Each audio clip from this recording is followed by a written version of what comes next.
before all that, in November, an estimated £100,000 collection of toys will be going under the hammer at Aston's auctioneers in Dudley after the toy museum that housed them closed down. Here with a selection of toys from days gone by, plus tips on what we should be investing in now for future toy collectibles, please welcome toy expert and auctioneer Chris Aston.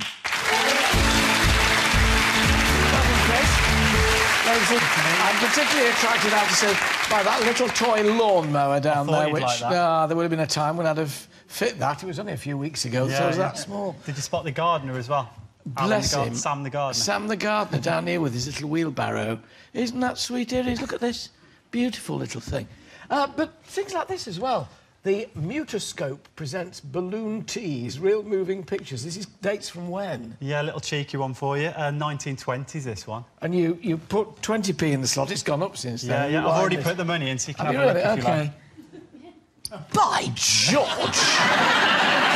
That was worth 20p. What would you do if I give her 40? No! Something for your drawing room to stick this along, you got 20p. Yeah, Let's have a look at some of the other things. So that's not a toy, it's for grown-ups, I suppose, but lots of toys. Kinds of things. I remember my sister, many years ago, having a sort of porcelain doll face, like, with a porcelain face like that. Are they particularly collectible? I mean, it is a declining market, but there's still a lot of buyers for them, and they can command hundreds or even, you know, over £1,000 for one doll. We're talking now about pristine condition, aren't we, presumably, with something like that? I mean, it's got to be pristine. If there's any damage, like if there's a hairline fracture to the face, it's completely As I recall, by the time my sister had finished playing with it, it didn't have any hair, never mind a hairline fracture. There was a hole at the top where the wig was. So this racing car, this is what? So this is from the 1920s, a little bit later than the doll. The doll dated from? From about 1910, 1915, and some of these dolls go back to 1880. Yeah. So the racing car? So this is French-made, actually by CIJ, which was part of Citroën Motor Cars. It was their toy division they set up in 1920. We believe this is one of the first one of these Alfa Romeo P2 racing cars off the production line, which makes it particularly valuable. So your estimate on this one is going to be what? £4,000 to £5,000. Wow! This is one of the most valuable pieces from the museum, Goodness me, and to most of us it looks just like a tin car, doesn't it, really? Yeah. Lots of us had these when we were younger, these wonderful push-pull buttons here with a clockwork Hornby tray. Yeah, this is a classic English toy. Obviously, the company was set up by Frank Hornby in about 1901. He also set up Meccano. But a lot of people are going to be saying, oh, I've got one of those in the attic. Clearly, I'm in for a windfall. The secret, again, with those presumably is the condition, It can depend on a lot of factors, you know. Some trains are rarer than others. And this particular one? This one's worth maybe £400 to £500 in the condition that it's in. Gosh, it's astonishing, isn't it? It's an awful lot of money. People are surprised at that. Now, bless her, Snow White and, we've got a full complement. 7 dwarfs. Yeah, can you name them all? Dopey, Happy, Sneezy, Doc, Grumpy, Sleepy, Sneezy? No. Bashful, I think. Bashful, I missed that, Bashful, yes. So, are they based on Walt Disney? Yes. So these are an English toy as well, made by Chad Valley, near to me, actually, in Birmingham. So she's... Oh, yes, that's very rare to find the label. I mean, even to just find them in such good condition is... Yes. And to find a full set is... It's the first one I've ever seen, to be honest. Really? He's even got his glasses there. Yeah. So, estimate on those? So these... 600 to 800, I'd say. God. And estimates, in my experience, if you look at auctions, they always seem to be under. They always seem to go for more than Auctioneer's prerogative, Why do you do that? You say to people 600 to 800, oh, God, and they go for about 3,000. It's to entice you into bidding, you see. Oh, that's honest. Yeah. This. You think, oh, that's going to be cheap, I'll have a bid on that, and then once you get carried away with the bidding... You bank on us getting carried away, don't you? But this, it's getting nearer now, with 1960s, presumably, the James Bond so this is Japanese. Obviously, by this time, China and Japan had started... getting involved in mass-producing toys. You'll notice, actually, I mean, it's obviously meant to be a James Bond car, but it doesn't actually say.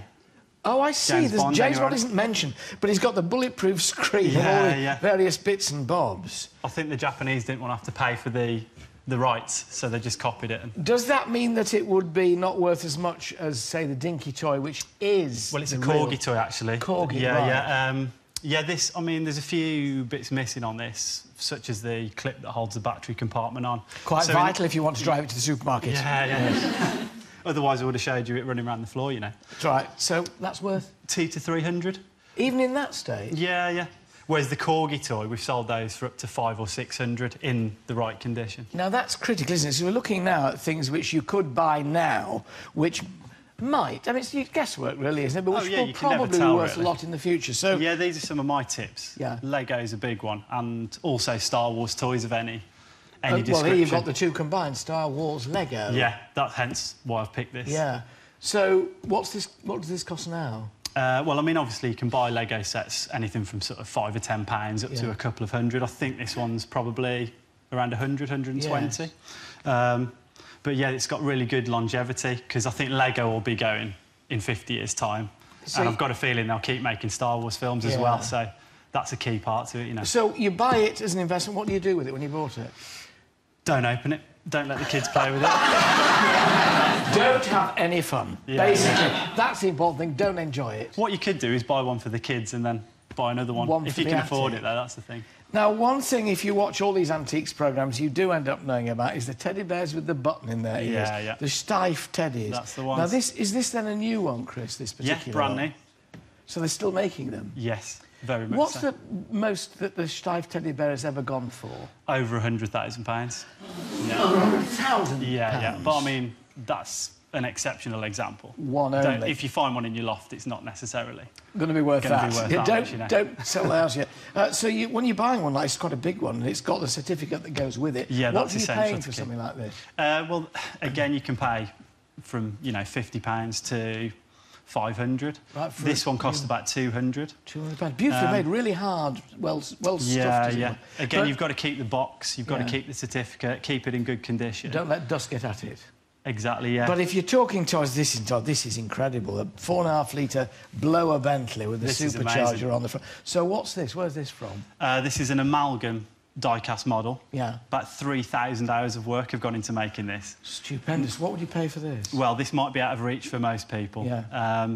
It's around £2,000 or £3,000. £2,000 or £3,000. Yeah. So this is the real top end. Yeah. But I think any kind of high-quality replica die-cast models, Formula 1 cars, but look are good ones to buy. I think, you know, by and large, I think I'd probably rather have the rocking horse. I mean, you know, you can get a lot of pleasure out of that. Yeah. So could your grandchild, whereas I suppose with this, you'd just be saying, oh, don't touch that, don't touch that. With that one, it's get on and enjoy it. That's true, yeah, you could let the kids enjoy that. Wonderful. Well, this auction takes place on the 8th of November at Aston's in Dudley. My thanks to Chris Aston. Thanks, Chris. Super, thank you.